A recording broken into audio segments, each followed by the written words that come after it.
நேற்று எபிசோடில் எஃப்ஜே ஒரு சூப்பர் சம்பவம் பண்ணியிருப்பாப்ல. இந்த மாதிரி யாரோட கேமை யார் ஓவர்டேக் பண்ணுறாங்க அப்படின்னு கேட்டதுக்கு ஆக்சுவலாக ஆதிரியும் சொல்லியிருப்பாங்க. நான் அந்த பாயிண்ட்டை மிஸ் பண்ணிட்டேன்.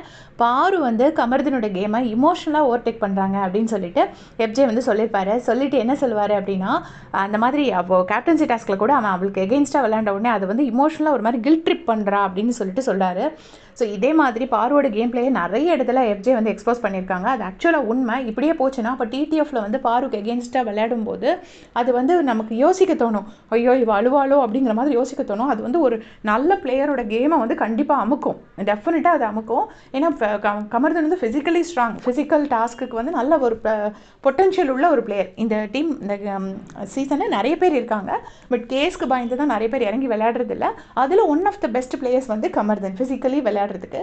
ஸோ அது வந்து அவரோட கேம் அஃபெக்ட் பண்ணுங்கிறத கிளியராக வந்து எஃப்ஜே போட்டு உடச்சிருப்பாரு. ஒரு நல்ல ஒரு பொட்டென்ஷியல் உள்ள பிளேயர் ஃபர்ஸ்ட்ல இருந்து எந்த இடத்துலையும் எந்த உண்மையும் போட்டு உடைக்கிறதுக்கு எங்கேயுமே பயந்தது கிடையாது.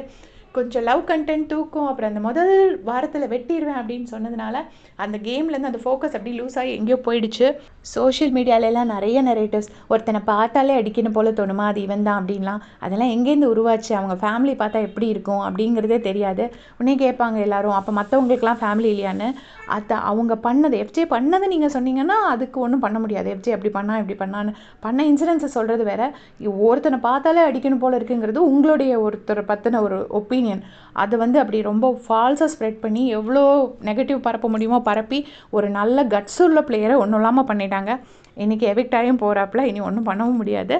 ஸோ எப்படியும் வெளியில் போய் நல்லா ஷைன் பண்ணுறதுக்கு நல்ல பொட்டென்ஷியல் உள்ள பிளேயருங்கிறது தான் நான் சொல்லணும்னு நினச்சேன். தேங்க்ஸ் ஃபார் வாட்சிங்.